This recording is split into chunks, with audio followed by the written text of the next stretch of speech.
get started. My name is Cesar Rodriguez. I'm a visiting professor here at Stanford Law School and associate professor of law at the University of the Andes in Bogota, Colombia. And on behalf of Jim Cavallaro, the director of the Stanford Center for Human Rights, I'm pleased to introduce today's speaker, my colleague and friend, Balakrishnan Rajagopal, who will be talking about the future of human rights, the rights of the South. Raj is an associate professor of law and development and director of the program on human rights and justice at the Massachusetts Institute of Technology, MIT. He has been a member of the Executive Council and Executive Committee of the American Society of International Law and is currently on the Asia Advisory Board of Human Rights Watch. He has published numerous scholarly articles in leading law journals and is the author of 2 books, International Law from Below, Developing Social Movements and Third World Resistance, which was really a groundbreaking publication that created a whole host of studies on international law from the Global South and on the Global South. And it's widely named as one of the most interesting, exciting work in international law over the last decade or so. And then also he published Reshaping Justice, International Law, and the Third World. He's currently completing a book manuscript on legalization of socioeconomic rights in the Global South. Jim also wanted me to remind you that we have 2 more talks coming up in the Future of Human Rights series. That you guys have the list again? Do you want to announce them? Sure. Next week on Monday will be Ejan Dike, the executive director of U.S. Human Rights Network, and then she'll be talking about implementing, using international standards to implement human rights within the United States on the domestic side. And then next will be our esteemed Professor Rodriguez Garavito on May 21st. Is that correct? Yeah. Right. I'll be talking about the environment, social movements, and human rights in the Global South. And also Jim wanted me to remind you that there will be lunch as good as this one, those 2 talks. Okay. With that, I'll turn it over to Raj. Thanks for being here. Thank you, Cesar. It's a delight to be here and talk about the future of human rights. In this talk, I was asked to look at how one must think about human rights if the South is indeed rising. I'm going to do that by looking to the rules and structures of international law and order which shape global governance, because realizing human rights involves changes in several areas of law, policy, and practice which impact distributive justice. My broad argument in this talk is that there is not one but 2 Souths. And depending on whose perspective one takes, the implications for global governance and for human rights are vastly different. I'll take a political economy and a historical approach to thinking about the South and the way it has influenced the evolution of international law and human rights. To properly appreciate the challenges posed by the idea of the South, whether it's rising or not, we'll get into that in a moment, one must historicize a little bit with a reflection on the critiques of old international law and world order, which was seen as something that was dominated by the West for decades. One of the most important critiques of international law was that, and continues to be, that it was a Eurocentric regime which has helped to erect and defend a world of deep injustice characterized by violence, exploitation, and inequality, even after decolonization, as the imperial character of international law, which includes human rights, proved hard to reform and fundamentally transform. This critique, which we can call as one that came from the perspective of the South, is what I want to talk about. And historically, in terms of scholarship in international law, we can divide it into 2 sort of, under 2 headings. Essentially, TWAIL 1 and TWAIL 2. TWAIL stands for Third World Approaches to International Law. And TWAIL 1 began around the turn of the 20th century with very strong criticisms of international law's imperial character by many Latin American jurists, and picked up in momentum after World War II and decolonization, when developing countries began challenging core elements of the traditional international law as Eurocentric. The scholarly work by people such as Mohammed Bijawi or R.P. Anand or Tasnim Elias, Afro-Asian, Latin American scholars, and many others who were influenced by the new sort of attitude shown by developing countries at the international level, such as, for example, in the way in which they attempted to formulate a new approach to international relations at the famous Bandung Conference in 1955, is what gave very important historical importance to this moment, which in turn led to decolonization, not only in political terms, but also led to the strong support for pro-poor policies or for developmental states that emerged in the subsequent decades, and formed the core of some of the most intense battles in international law, for example, over the issue of expropriation of foreign-owned property by the newly independent countries. Unfortunately, it also led to a worship of the state. The first stream of criticism in international law under Twail I led to a worship of the state and an excessive commitment to the doctrine of sovereignty and a relative neglect of human rights. But there is no doubt that the entry of third world states into the international society, supported by the work of Twail I, scholars radicalized international law and laid the foundations of the modern international human rights system. Before the entry of the third world states into international relations, including in the governing bodies of the UN, such as the UN Commission on Human Rights, legal doctrines such as equality and self-determination, or the legal status of economic and social rights, or even a general concern with questions of distributive justice, which is now at the heart of human rights struggles everywhere, remain largely marginal and unacknowledged. Twail II built on the success or the foundations of Twail I, but continued with the critique of the system as a continuingly exploitative one. Twail II has been far more agnostic about the role of the state and sovereignty, and far more eclectic in the methodological and programmatic approaches that it has taken, with a specific focus on social movements, not simply states, and with a focus on a range of groups that have actually mobilized as social movements, whether it's movements of women or sexual minorities or ethnic and racial minorities or rural poor or the landless, the displaced, etc.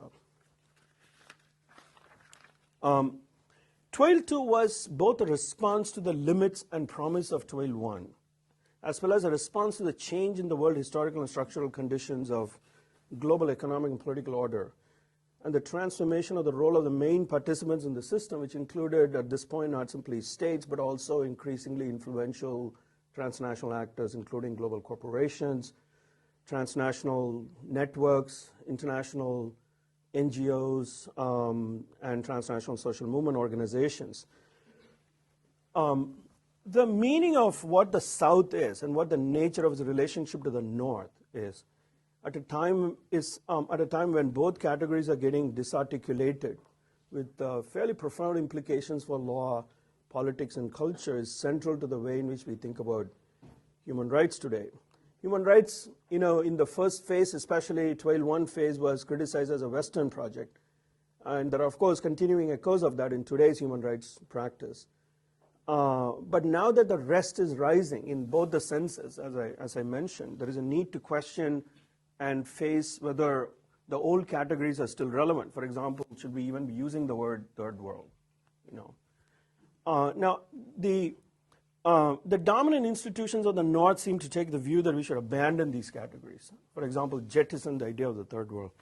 The former president of the World Bank, Robert Zoellick, gave a speech in 2010 entitled "The End of the Third World," in which he outlined the main argument, quote, "For decades, students of security and international politics have debated the emergence of a multipolar system. It is time we recognize the new economic parallel. If 1989 saw the end of the Second World with communism's demise, then 2009 saw the end of what was known as the Third World. The outdated categorizations of first and third worlds, donor and supplicant, leader and led, no longer fit. The implications are profound for multilateralism, for global cooperative action, for power relationships, for development, and for international institutions. End of quote. Well, what do we make of this? There is a sense in which the third world seems kind of so yesterday. India and China are aid givers now, not just aid recipients. And old groupings like G77, that is the Group of 77 or non-aligned movement, have ceased to be politically relevant. Not that it has happened recently, it's been happening for over 20, 25 years. I would disagree, however, that the category of the third world is entirely without any purpose, purely as a matter of both political economy as well as international law. Robert Zoellick's argument rests on the premise that third world means a collection of nation states and makes the case for abandoning the term judging by their economic rise, measured in narrow GDP or purchasing power parity PPP terms. There are at least three problems with this argument. First, it overlooks the fact that rising GDP has been accompanied by rising inequality, violence, and exploitation within major developing countries like India and China. For example, in India, the assets owned by the top 100 people is said to equal 1/4 of the GDP of a country of 1.2 billion people. Second, available evidence shows that the rise of the South has been very uneven, even within the South. In a recent paper, the prominent heterodox economist Robert Wade has argued that the number of national economies whose average incomes have fallen relative to the incomes of the North far exceeds the number whose average incomes have risen. In particular, there is evidence that the countries at the top and bottommost quartiles of the developing world hardly budged from their positions, showing no mobility at all. Between 1978 and 2000, the period of second globalization as it is called, fully 2/3 of the countries which were in the middle and thus had the best chance of increasing their national incomes saw their incomes fall by at least one level. China is the one unambiguous riser in terms of just national income. But the data gets murky and even contradictory when we look at other countries in narrow economic terms. The third reason, as I've argued, is that there are in fact and have always been two third worlds, two Souths. One of states and one of the social groups that constitute these states, which are not defined territorially anymore. And the two have never cohered sociologically or politically. And they show vastly different rates of rise and fall at various times. Also, much of the redistributive toolkit of international law and global governance as it currently exists rests on the idea of the third world, or of doctrines and principles derived from it, such as the special and differential treatment doctrine in international trade law, or the common but differentiated responsibility doctrine in international environmental law. One example is the category of LDC, or least developed country, which would make no more sense if the country in the word LDC is dropped, following Robert Zoellick's logic, because now there are only global challenges and poverty. This may also make some sense in a way, since actually the geography of poverty no longer tracks the geography of poor countries. Most of the world's poor actually now live in middle-income countries. But other elements in the toolkit of redistribution in international law, such as special and differential treatment principle in trade law, would be harder to maintain. Negotiations, climate change negotiations, and others that rest on an interstate framework that deeply incorporate the principle of different levels of development would be harder to continue. In the area of economic, social, and cultural rights, abandoning the idea of the third world will affect how we understand the doctrine of progressive realization, which is the kind of the leeway doctrine that allows countries the time to implement the rights, and affect the political salience, if not the legal force of doctrines such as self-determination, which remain very central to the struggles of marginalized communities, such as indigenous people around the world. But the nature of self-determination for them is quite different from the nature of self-determination at the time when developing countries were struggling for independence from colonialism several decades ago. So for many reasons, if you take the recent scholarship in TWAIL too has argued, in fact, paradoxically, we're retaining the category of the third world, precisely as an oppositional and kind of a counter-hegemonic, term. Well, of course, constantly reflecting and critiquing the term itself and thinking about the reorientation in meanings. So the two global Souths that I said, let's call them the hegemonic global South and the counter-hegemonic global South, in many ways might be in tension with each other. And we may be witnessing a new kind of realignment of global struggle, a kind of a global 1% against 99%, or global 10% against 90%, however you want to cut the percentage cake. To use the British sociologist Leslie Sklair's formulation, a clash between transnational capitalist class and a global subaltern class, cutting across the traditional North-South lines, which not only cover the terms of exchange and production, but also consumption within ecological limits. So what is exactly the hegemonic global South? So let me mention a few points that kind of tries to capture that mention. Well, first, in terms of just national incomes, as I said, the unambiguous case there is just China. Everything else looks more murky. Maybe some BRICS countries, the BRICS standing for Brazil, Russia, India, China, South Africa. But as I said, many others, including most in the LDC, have not risen but remain stagnant or fallen, as I have said. A second issue with regard to the South is about global capital. There is a case made often that there is increasing global capital from the South, and we are asked to look at FDI data, foreign direct investment data, including investments in land in Africa, the increase in South-South trade, and the rise of sovereign wealth funds and global finance. While all that may be true, the share of capital from the South remains comparatively small compared to that of the Euro, US, Japan triad. Global finance, in fact, dwarfs the real GDP-based economy. The ratio of global finance to GDP was 14 to 1 in 1997, but by 2012, it had become 70 to 1. There is no prospect of the end to the US dollar hegemony, and new initiatives like the Chiang Mai initiative, which is an attempt to sort of regulate, the macroeconomic conditions under which countries that are in economic crisis can move out of it without destroying the economic and social rights of their own citizens, have not really proved to be an alternative. I'd be happy to speak more about it if people are interested. So in other words, there is a southern footprint, but it's not as big as we think it is. Thirdly, what about aid? Is that, well, there is a change from, in the case of some countries, from being an aid recipient to an aid giver. China, again, stands out as the biggest example.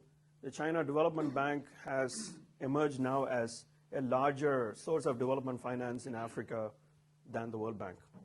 So it does have some serious implications about how we think about international development institutions. Fourthly, the emergence of G20 as the global economic governance mechanism, starting with the Pittsburgh meeting in 2009. And the case made that the source of global growth is now based in developing countries, not in the global north. But I must say that there is a lot of disagreement about these assertions, including among economists. And they remain propositions, nothing more. Fifthly, we are often told that the South, the hegemonic South, has new influence in international negotiations, from climate change to trade. Again, looking closely at the data, it's not clear how these influences somehow translate into benefit for the South as a whole, as opposed to being of benefit to particular countries, such as, say, Brazil, in the agricultural trade negotiations, has actually looked out for itself quite well. But to suggest that Brazil's influence has also somehow protected and enabled the rise of, say, Ecuador, would be stretching it more than what the data actually points to. Sixthly, we are told that there are alternative economic and social models that challenge Western hegemony that are emerging. Two models, we are told, are prominent now. One is the Chinese authoritarian development model. And the second is a neoliberal developmentalism of the, what are so-called IPSA countries, India, Brazil, South Africa. I want to open up the discussion about whether we should think about role models from a human rights sense, or how they relate to question of democracy, if we think about the Chinese authoritarian development model as a role model. Finally, thinking about the hegemonic global South, when we say that South is becoming more influential or hegemonic, it's always in relation to the sense that North is no longer so hegemonic. It's a relative sort of case that North is declining. European debt crisis, or the economic crisis of the US, or the crisis of the global financial system, the models of economic prosperity and progress, as well as the moral decline of the West because of the loss of credibility of the human rights agenda after 9/11, because of the abuses committed by the Western countries, including that of the United States. But while many BRICS countries in particular are in fact democracies, and other countries too, such as Turkey, they have very strong authoritarian and neoliberal tendencies in both domestic and foreign policy.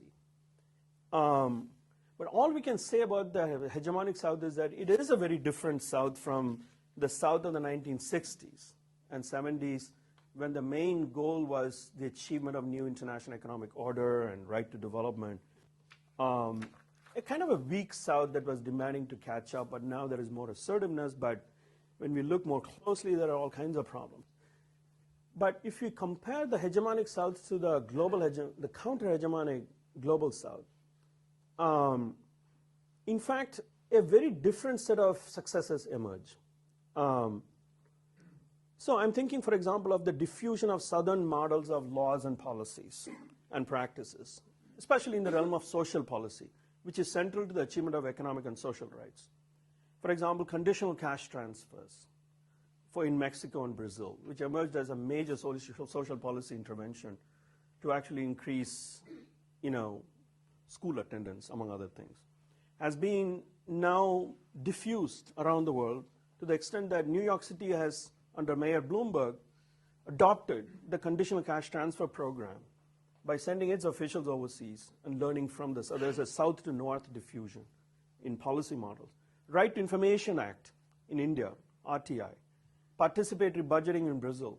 These are all successful recent examples that have emerged from the South that come against a background of a very interesting mix of state policies, social movement mobilizations, and the rise of diffusion networks that are able to sort of send these models out to different locations.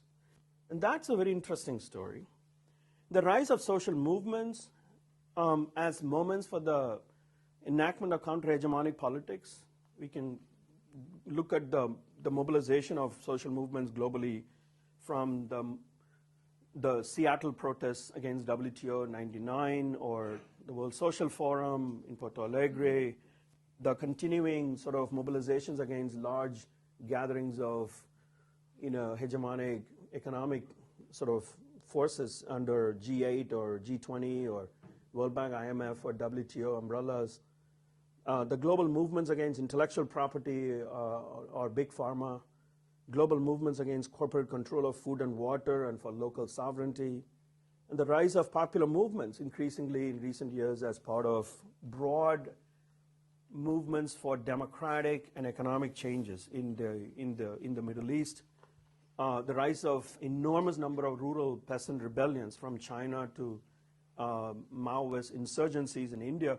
I mean, broadly, the whole question of conflict over means of production and exchange, land being at the core of it, has emerged as this gigantic 21st century struggle. So at the beginning of the 20th century, if the conflict, if we thought about what would shape the course of the 20th century, most people would have said it's a conflict between capital and labor.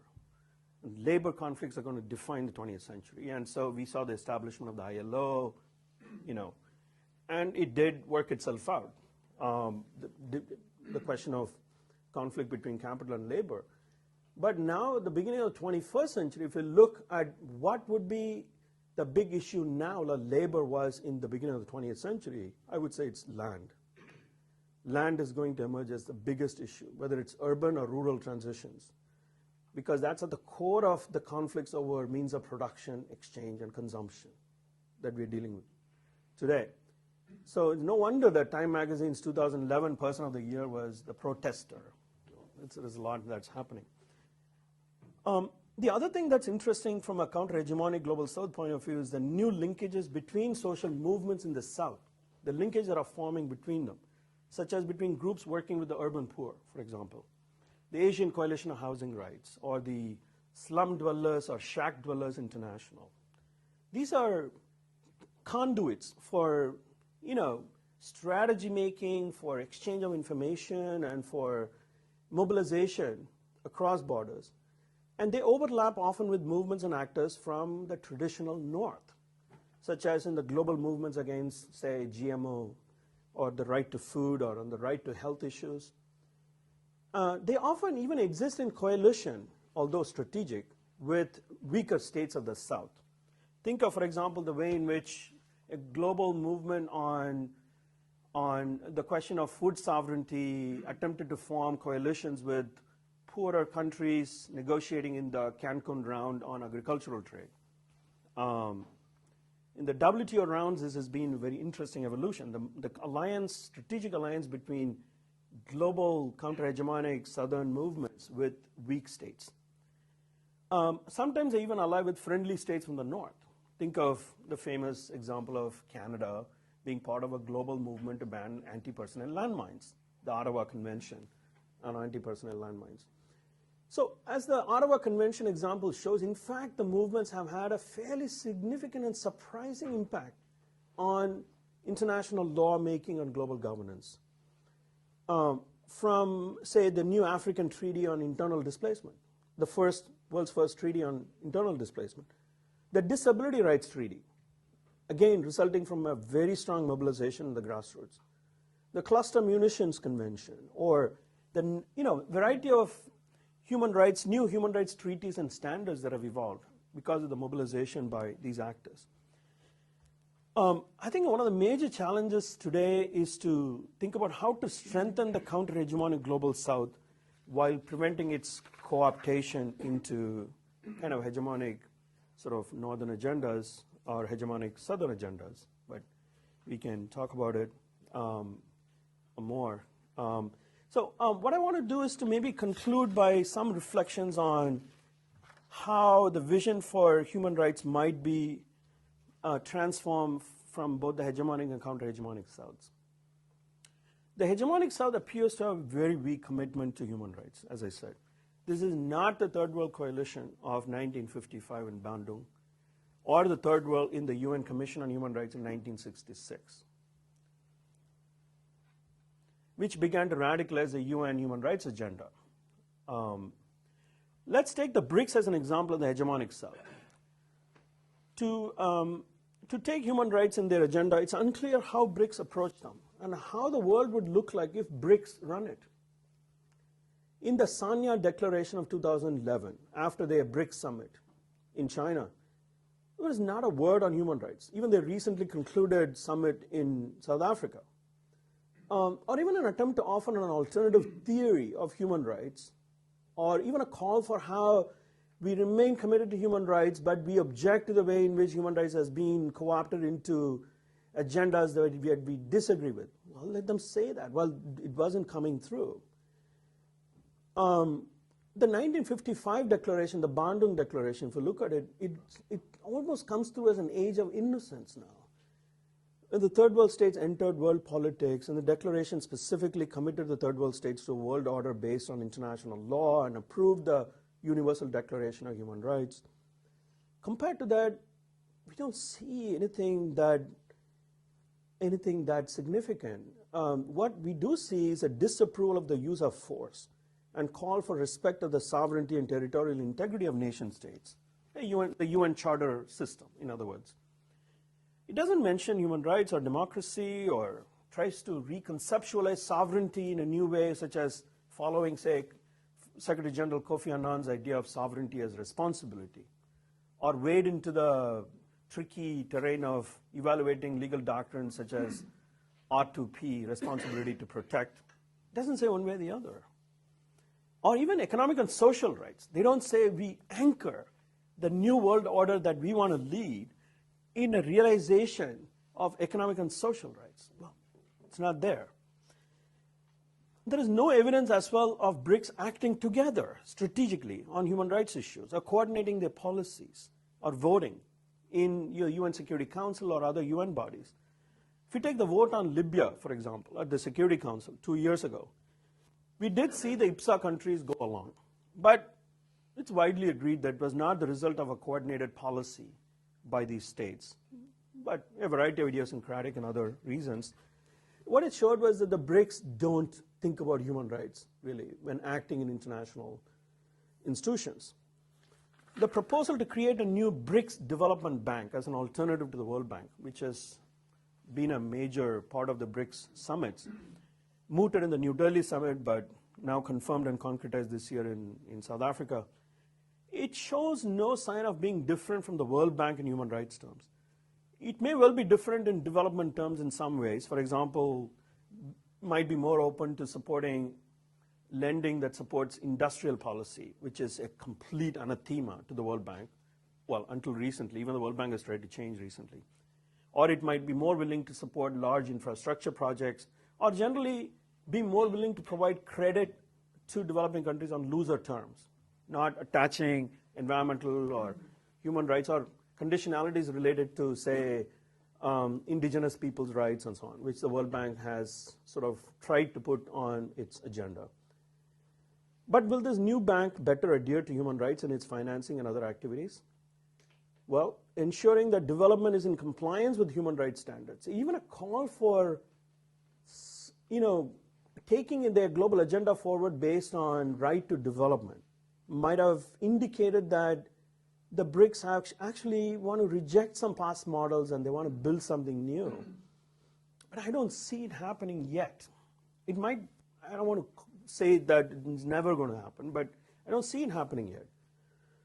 All I want to say is that a new world order in which the hegemonic South, if it's the BRICS, for example, is dominant in economic terms, but is unwilling to assert and articulate a new moral vision for the world, which unfortunately, because of the track record of the West, has proven terrible for the human rights regime. It would not be good for the future from where we are. So the question that I want to then end with is, does the counter-hegemonic South offer a different model? Could we go with that? Its attempt to insert its practices of resistance into ongoing projects of global governance. Think of, for example, its successful mobilization against the multilateral investment or agreement on investment in the late 90s, or the mobilization for the rights of AIDS victims through a global campaign that transformed law and policy at so many levels, from international trade law to national law, is one of the very impressive human rights stories of our time. Although they remain marginal to the production of knowledge in mainstream human rights terms. They're not quite taught in mainstream human rights lessons, in law schools in particular. But these victories, even impressive as they are, remain sporadic, episodic, and in tension with the logics of late industrializing capitalist states and global consumerist societies in which they operate. I would say that they remain unable to project a clear alternative world order based on new principles and programs that somehow marshal the strength of the rising South, in both the sense of the term, towards a better possibility for achieving global distributive justice, but still seem to offer the only glimmer of hope there is for the future of human rights. So I'll just stop there and be happy to discuss further.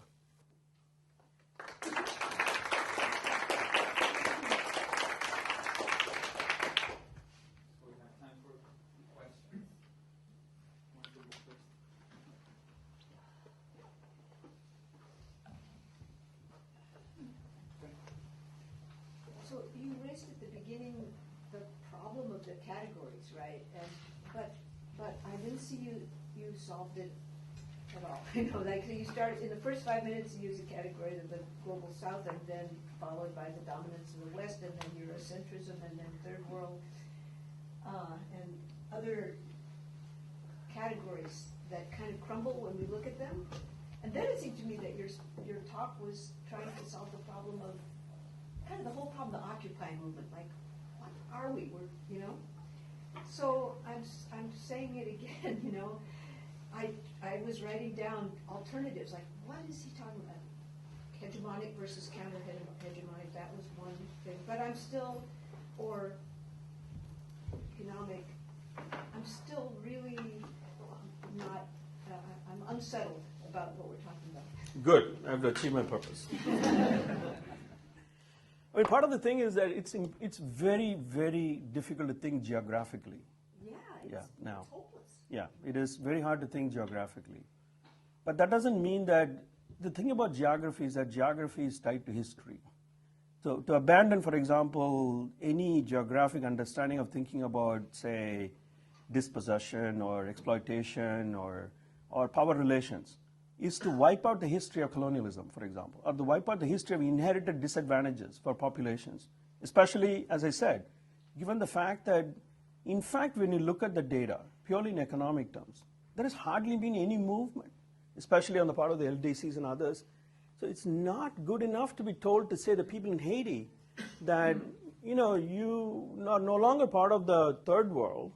So say, you know, the implications of that are quite troubling in moral and political terms. But on the other hand, we don't know how to draw the boundary. You know, again, as I said, a global Occupy movement, 1% against 99% could be a way to go forward. But we don't have the political models to operationalize such categories because we are still stuck in the political models inherited from the last 300 years. So we don't know how to get out of them now, how to organize ourselves politically, ourselves meaning globally. So there is a lot more in common, in fact, I find, globally when I do, you know, when I do field work, when I go and see different countries, there's a lot more in common between the urban poor in Nigeria and the urban poor in Caracas and urban poor in American and European cities. But it's hard to operationalize this in terms of the models that we've inherited. We are stuck with these categories. And law, I'm afraid, is more an impediment rather than a solution. Law is the most jurisdictional sense that it's the most territorial. In the end, the whole idea of law is about territory and it's about defining boundaries and of asserting dominance within boundaries. Law is basically an order of organizing, a way of organizing societies that is based on boundaries. It's a jurisdictional thing. And it's proving to be very hard to sort of take that and then give substance to a new form of recognizing the interconnections that exist. Great. I was hoping you'd come and solve this problem. I don't have, no. We have several questions. Yes, you go from Thank you. I really enjoyed your talk, and I thought that the points that you laid out for that Two Souths is extremely timely. I mean, this is something that troubles me all the time, and you put it in a beautiful way, and I think that this will help a lot of people in their thinking.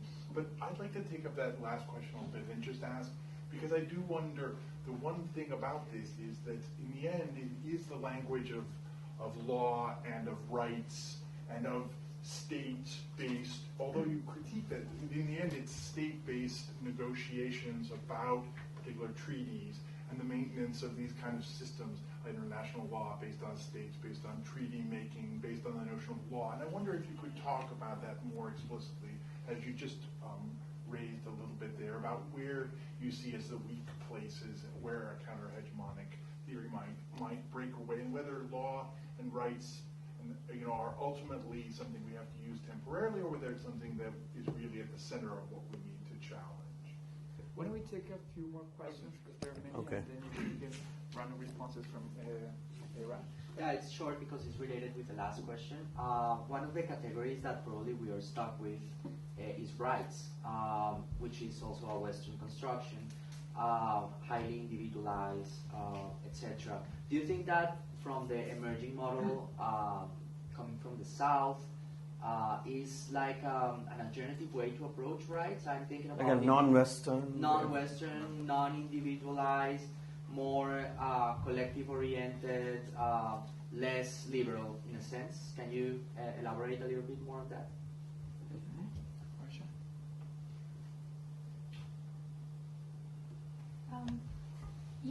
My question is more regarding the social movements that you talked about. So I was wondering if you see any pattern in the way that social movements are going about differently with civil and political rights and differently with economic and social rights. And I was trying to link that with the land emphasis that you had for this century, and that's one of the areas where the two kind of rights sort of converge, like disability rights. And I was trying to see if you see any issues that raise up because of the way in which the two movements in civil and political rights and economic and social rights sort of assert their rights with different strategies and a different language altogether. So I was just trying to see. Yeah. One last question for this one. Yeah, I echo the sentiments of how appreciative I am of your talk. I come from a background of studying international political theory, and it's a very state-centric approach, but there's a lot of criticism of the state-centric model in the literature. I'm a defender of sovereignty. I think that sovereignty is not an enemy of human rights. And just generally going along with some of the other comments, I was hoping maybe you could talk about what you think of the role of the sovereign state in some of the new models you're describing. How is it changing? What role does it still play if it has a role? Thank you. Great. Want me to? Okay. All easy questions.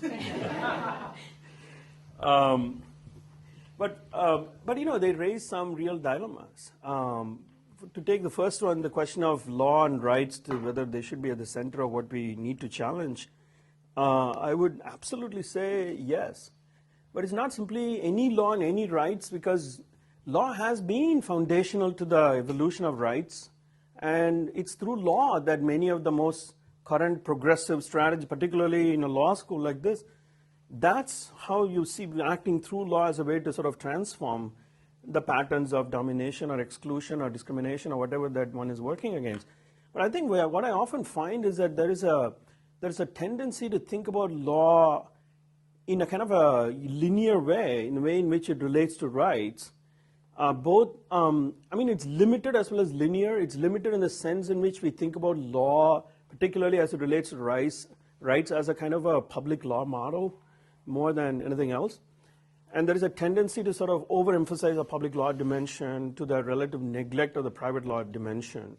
Most of the distributional questions relating to land, for example, are so closely tied to unreformed systems, often inherited from colonial regimes on private property rights that were put together in the 19th century in developing countries. They're never almost part of the political discussion of rights. It's not so much a question of whether you can, say, maintain a constitutional challenge to private property law doctrines. That may or may not be the really important issue, but it has to be part of the political strategy of mobilizing for rights, thinking about how these doctrines and this operation of the private law systems actually prop up the structures that one is up against. And what I found to my dismay is that, with some exceptions in countries like in countries like South Africa, in fact, there is hardly any attempt to sort of look at the private law side of things. So I would say I think we do need to challenge law and rights will remain central and a very important part of the way in which the patterns of exclusion and domination are structured. But also, as we know very well about law, it's always this double-edged instrument, the capacity that it provides for challenging the same patterns of domination by reorienting or reconfiguring the relationship between different areas of law. is what might provide some strategic flexibility. But in terms of rights, whether it's Western or is there a non-Western alternative, do we see a alternative to the individualistic, liberal-centered conception of rights in the practice of social movements? I would say it's actually connected to the question of sovereignty, because it's really connected to the question of how the practice of rights relates to public power and the structuring relationship between the state and the citizens. And there I do see some interesting sort of examples. I wouldn't call them a model again, because it's a big term, but it's that there are some interesting examples of trying to sort of reconfigure this idea of sovereignty and the idea of rights in ways that are not quite possible to explain in liberal rights terms. To take one example, often when we talk about sovereignty in the human rights field, there is a tendency to sort of go along with the idea that sovereignty has been used, in an abusive way towards human rights to shield dictators, and we need to think about ways in which sovereignty should be recast as responsibility, the Kofi Annan doctrine, and then which found itself as at the core of the Commission on State Sovereignty and Intervention in 2001, which led to the rise of the R2P doctrine, the responsibility to protect doctrine, deployed for the first time in the case of the Libya intervention. But in the practice of social movements, what I find is that they're not quite talking or interested in recasting sovereignty in external terms, as this approach to sovereignty seems to imply. They're more interested in recrafting the meaning of sovereignty internally, in the sense in which sovereignty is disintegrated, or it's sort of broken down into more manageable components inside. So if you take, for example, a power like eminent domain that flows from sovereignty internally, many of the land-based movements have pushed towards recapturing some of their own autonomy and questioning the sort of the totalizing autonomy that is implied in the power of eminent domain in internal sense, right? So, these examples are there in the North and the South. I see, for example, in the practice of a neighborhood movement called the Dudley Street Neighborhood Initiative in Boston, which successfully sort of, for the first time, pushed for the devolution of eminent domain power to a neighborhood group from the city, to the push for the extension of decentralization in political terms to indigenous people. In India, for example, the extension of the Panchayat Areas Act in 1996, or the recent adoption of the Forest Rights Act in India, which have actually provided powerful tools to local government organizations such as panchayats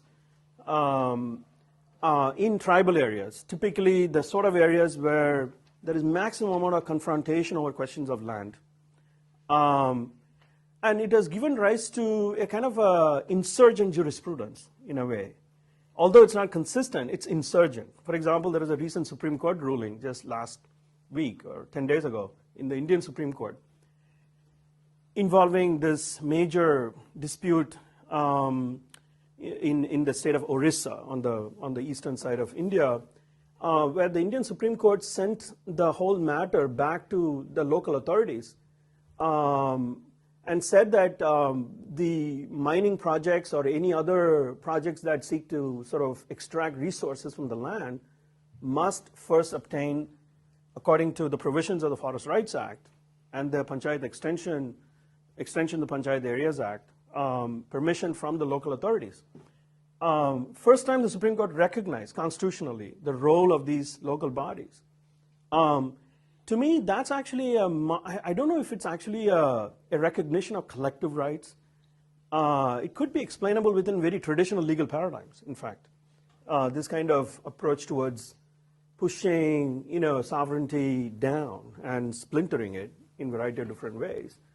And questioning the sort of the supremacy of the state internally over resources. So it's very interesting because if you look at the history of sovereignty doctrine in international law. In the 1960s, developing countries were really focused on protecting their resources, but from what? From external control. So much of the legal evolution of doctrines such as permanent sovereignty over natural resources in international law was intended to sort of prevent external, powerful actors from the outside, such as, say, Anglo-Iranian Oil Company, from being able to dictate the terms of oil exploration in Iran. And nationalization was used as a tool to sort of blunt their challenge. And third world lawyers in the 12-1 tradition put forward PSNR doctrines as a way to sort of checkmate, claims for compensation by legal experts from the Western world. But now it's interesting thing is that the threat to resources is not from the outside. It's actually from the state itself, from the inside. It's the state that is grabbing land in developing countries. In country after country, if you look at the global land grab situation right now in Africa, almost 90% of the land grab is done legally by deploying the eminent domain power of the state for assembling land, by taking land over and then handing them over to private corporations. So the movement mobilization within societies has turned its direction in that sense to splinter sovereignty because of the way in which the state has become sort of an instrument for the consolidation of global capital. So briefly on the question of social movements, whether they emphasize civil and political rights, economic and social rights, my own sense in looking at the practice of movement, and Cesar would know this as a practitioner, also on the ground as much as anybody else that I know is really an expert on this. My sense is that, in fact, when movements approach rights, they quite don't think in terms of these categories. The categories don't really exist in the lived realities of, of dispossession, of violence, and of restrictions on meeting times, and on constant threats to be arrested and harassed and thrown in jail and tortured. They're all part of the same bundle. And one doesn't think sort of differently in terms of how they come together, whether they should approach them separately, although in tactical terms, in terms of which institutions you might want to use, what kind of alliances you want to build on particular issues, you might think differently about different sets of issues. But these are academic constructs which emerged from the geopolitics of the tension between the US and USSR, this whole civil and political rights, economic, social, and cultural rights. It really has no meaning in lived existence.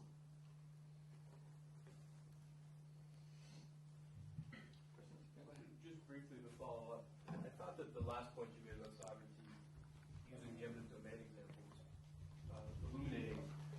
And I wondered how you would respond to the thought then that what the problem really is isn't sovereignty itself, but the way in which sovereignty manifests internally. In other words, some have written about in the United States that we've banished a sovereign, that we have external sovereignty, but there's an empty seat of power internally, and that we have a constitution which ensures that. So is the problem then the way in which sovereignty is written into the constitutions or have evolved in the laws of these states in which there are problems such as the one you allude to? Or is it still the problems of sovereignty? Is it still international legal discourse, or is it more of an internal legal discourse? Well, in international legal discourse, there has been an attempt to sort of recraft the meaning of sovereignty, like I said, especially with the Kofi Annan doctrine in late '99. It's heavily contested, though. The BRICS countries don't subscribe to this new redefinition of sovereignty, and one doesn't see acknowledgement of that in any other developing country groupings. At a formal level if you just go purely according to the formal criteria of international law, I don't see evidence of state practice that confirms that there is a shift in the doctrine of sovereignty, in the sense in which, the R2P folks and the Kofi Annan doctrine and others want to emphasize that. It's in fact within countries that in fact sovereignty has been undergoing rapid transition and transformation, both for the better and for worse. It's for the worse in the sense in which sovereignty doctrine has been reconfigured, and this is not something that happened only recently, but over the course of the entire post-colonial period, sovereignty doctrine was reconfigured to eliminate all other legal challenges domestically, to assert like a crown's prerogative, a supreme authority over the geography of the state. It was a spatial claim to dominance during the 50s, 60s, and 70s. To give one example, in the African context, particularly as countries are becoming independent, it was quite obvious that lived social reality in Africa, in fact, was a situation of legal pluralism. Enormous numbers of legal orders coexisted together, including tribal and customary and a variety of other forms of regimes of law, normative orders, govern space and the way in which space was used. And they coexisted together in all kinds of contradictory and uncomfortable relationship with the state law. But when countries became independent and they wanted to sort of pursue this big project, with the project of development, with a capital D, one of the first advice that they got from institutions like the World Bank was to consolidate their power over all the other regimes of law. So Sudan, for example, passed this law in 1975 that in one stroke of a pen, it eliminated all the other systems of law. By consolidating state control over, it simply declared that all law in the state belongs to Sudan, the Sudanese government. And thereby eliminating any other form of, spatial ordering based on any other form of law. Now, I think if you look historically, I would say roughly a 20 to 30 year period when many developing countries went through this kind of forced consolidation of sovereignty internally in spatial terms. What we are seeing in the last 20 years is a backlash against it. The backlash against a forcible, excessive consolidation of control over space being questioned, and in some cases fragmented and some kind of autonomy recovered. And there is some judicial rulings and doctrine that, as I said, sort of proves to be the insurgent sort of response that recognizes officially this kind of political reappropriation of space, like in the case of the Forest Rights Act in India. But they remain marginal, still, very marginal. The overwhelming power of the state asserted as this final sort of controlling authority over land continues to be the model, the paradigm that you need for pursuing development. So it's a very mixed bag at this moment.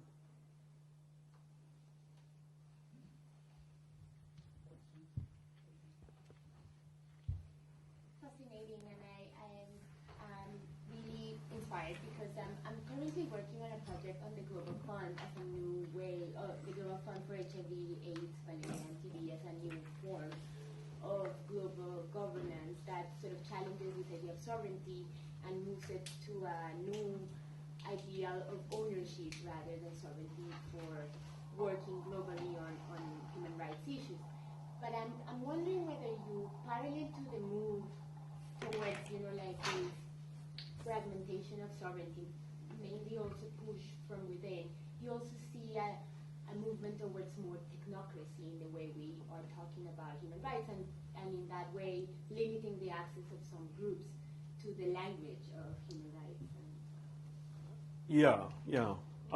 That's a whole different talk, but it's, there is very strong literature emerging in recent years, including the work of Sally Mary and others who have taken on this whole idea of indicators and sort of seeing the indicators in technocracy as forms of global governance. And David Kennedy has written about, expertise as being the foundation for global governance and so on. A lot of the concern by people like that probably emerges from the sort of angle that you're coming from, which is a concern that the excessive move towards getting human rights on firmer ground, for example, say quantitative indicators and getting into that sort of thing, actually might unintentionally depoliticize rights, the mobilizing aspect of the rights. Because mobilizing aspect is, in the end, is what gives, meaning. And what, in the end, the substance of rights consists of the mobilizing for rights. And if you end up, engaging in a way of mobilizing for rights that emphasizes technocracy as at the heart of it, it might end up depoliticizing many of the rights struggles. And there is quite a bit of concern within civil society. Again, when we talk about hegemonic versus counter-hegemonic, I hope I didn't give the sense that while there are divisions within the hegemonic South, there are no divisions within the counter-hegemonic South. There are serious divisions within civil society, within social movements, and between different actors in terms of the way in which they think about an approach, even strategically, ways of deploying, the formal regime of rights, including access to legal institutions, or use of particular methodologies, or collaborating with expert actors, including, global campaigns, such as the Global Campaign for AIDS and Malaria and so on. And there is a great deal of sort of reflection and awareness about these things.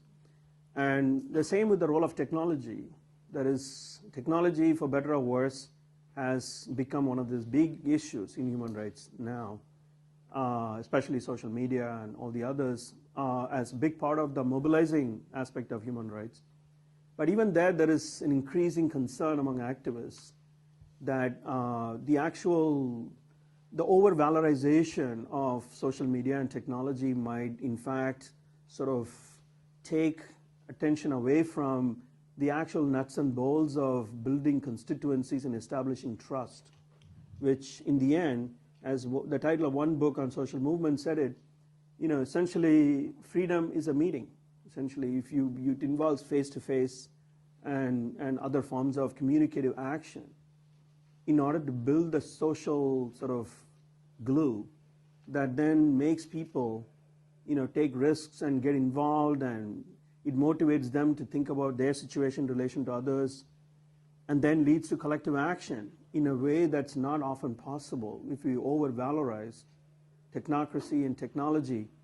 I think people like all of you who are here should be involved in these kinds of conversations and sort of proactively sort of investigate whether or not these concerns are founded or not founded. And the only way you would know it is by being involved in something.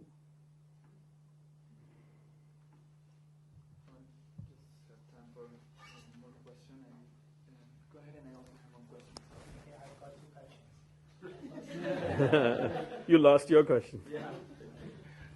One is about the China model, because as a Chinese, actually I disagree about this model. I think it's Chinese government want to credit the past 30 years economic miracle to the regime. Right. But I think that on the opposite, actually, this is not regime's its advantage. It's because of our cheap labor, foreign trade, all those other things. But another central problem. So even in economic terms. Yeah, economical. But how could you say if you look simply at, for example, just the rise in national incomes, right? The data does show that, I'm not disagreeing with the larger aspects of, say, labor standards, the repression, and if we take the conception of development, if we take a sort of a Amartya Senian conception of development as freedom, of course, I agree, and that's a position that I have sympathies with. I would disagree that even if China achieved a certain level of rise in national incomes, it's still not good development model. I would agree with that, but then isn't it also the case that purely in terms of just hard economic statistics, there is a rise in income? Okay, let me finish. Okay. So, to my understanding, because I'm a Chinese, so I have a different opinion on this model. I think it's fake. And then I like you to compare this with another one. You say there's 2 models of rising. So what's the difference, major difference? And another question is about civil disobedience in this global context. Just you mentioned about social media or internet, all those things. So will make like citizens under authoritarian regime easier to protest, to exercise their civil disobedience or not? Yeah, this is my question. Thank you. Right. Well, the short answer, the second is yes. But again, as I said, social media, like any sort of, it's a means to an end in the end, but then the means should not overwhelm all the other means. That's one principle of using any means. Because unless we think there is only one means that's important for achieving an end. The other aspect is whether the use of particular means might undermine the ends in particular ways. The excessive reliance on one means, such as social media.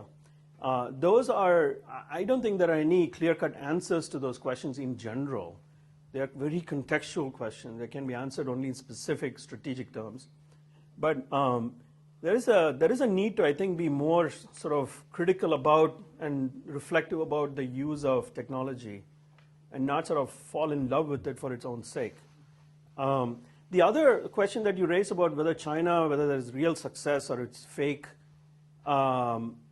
it's, as I said, I mean, if China's development model is seen purely in narrow economic terms, just in terms of the way in which national incomes are computed, unless the statistical basis of the data that has been produced, which is not just Chinese but cross-checked and verified by a variety of other international organizations, is itself somehow manufactured.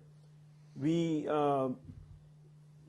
can see that, in fact, when you compute the level of income as well as the increase in particular macroeconomic indicators, the rise of, for example, the ratio of exports to GDP, or the percentage of exports to imports in particular with regard to particular countries or regions, it does show very vast, enormous increases.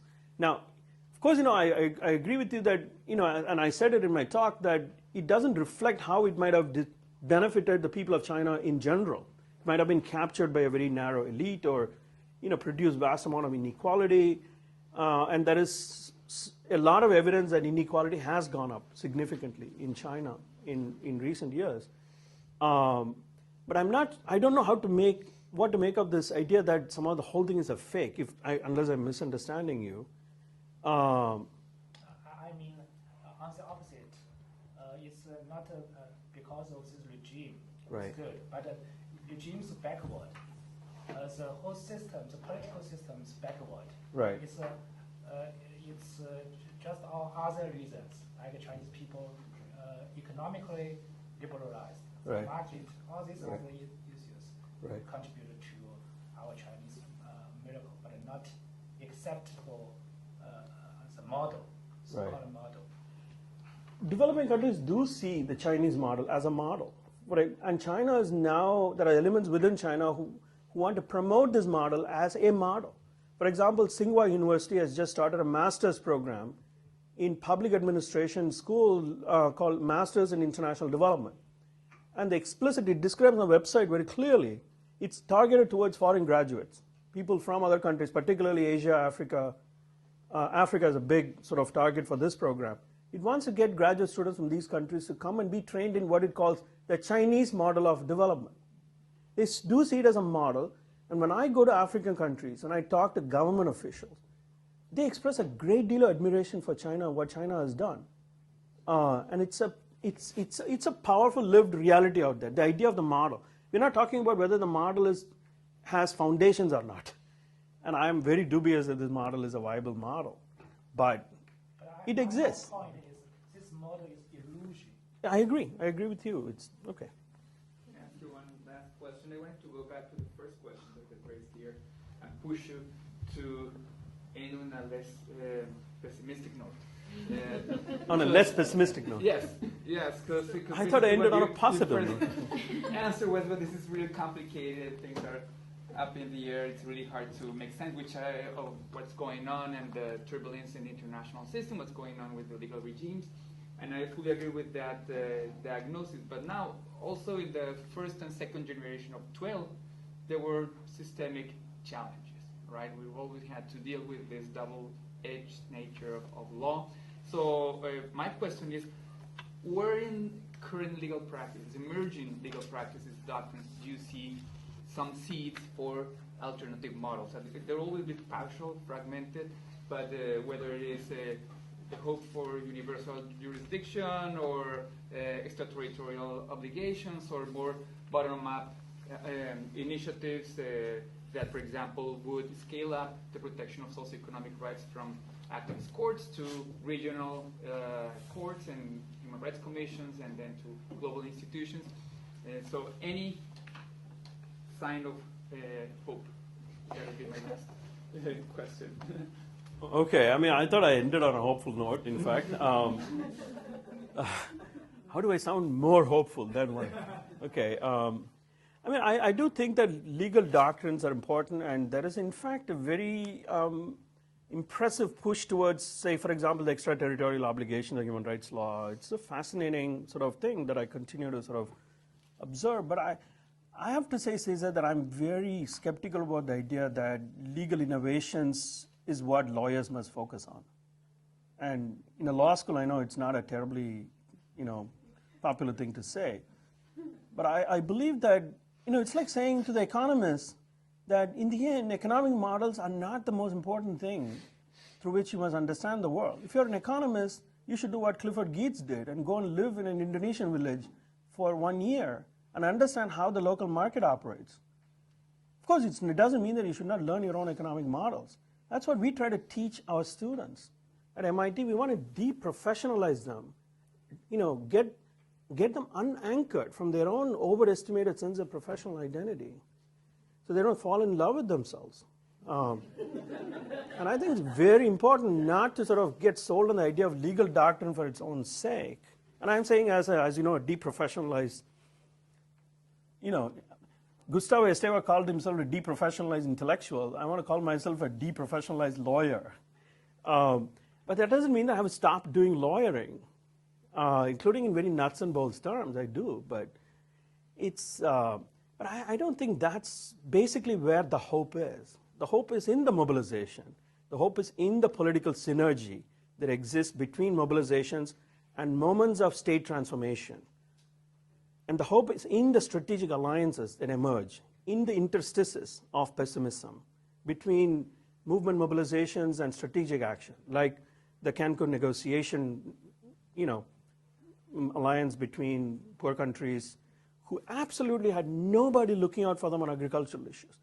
They were countries, small agricultural producers, faced with a battery of 200 negotiators from EU, from trade economists to trade policy people to a variety of different experts who have prepared their background briefing papers and give it to the Africans and say, we have a meeting in 2 days, you better prepare and come back with your responses.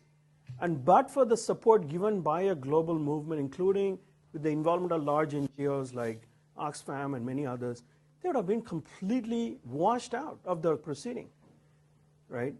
I mean, that's basically, it's not the perfect world, but that's basically where the action is. Law may or may not be of help there, but I mean, as I said, it's not that I'm not optimistic, but I'm optimistic about the possibilities of using law, not about law itself.